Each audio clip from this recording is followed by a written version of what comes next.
Welcome to the luring to hand signal lesson. When you use luring to teach a behavior, you'll need to eventually fade out that lure. You can do this by transitioning from a lure to a hand signal.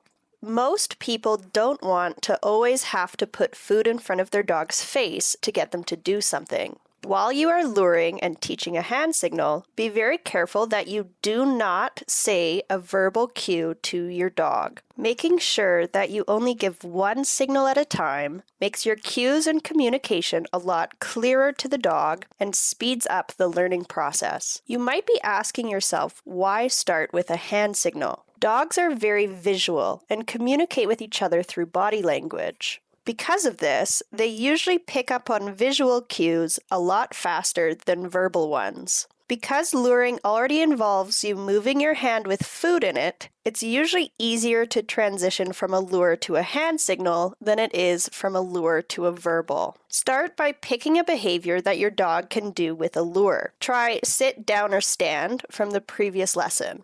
It's important to note that you shouldn't start fading the lure until your dog can do the behavior with the lure reliably. Once the behavior is reliable with the lure, try having your dog follow your hand while you make the same motion, but without food in your hand. Gradually make your hand motion look more and more like your desired hand signal. Next, we'll go over the most commonly used hand signals for sit, down, and stand. You don't have to use them, but they are here to give you ideas. For sit, have your palm facing up and move your hand towards your shoulder.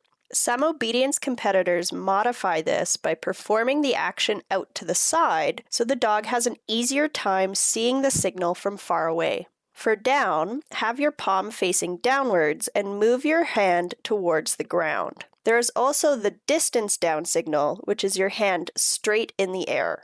A lot of people prefer the first hand signal because it more closely resembles the lure than the distance hand signal does. However, the distance down signal is much easier for the dogs to see from far away. Stand can be a little bit tricky. Start with your hand by your side and move your hand to show your palm to the dog at your side. Some dogs think that this looks like a nose target, so you could do a variation like showing 2 fingers instead of an open palm. That's it for this lesson. Remember that you shouldn't worry about fading the lure until your dog is reliably following a lure to do the desired behavior.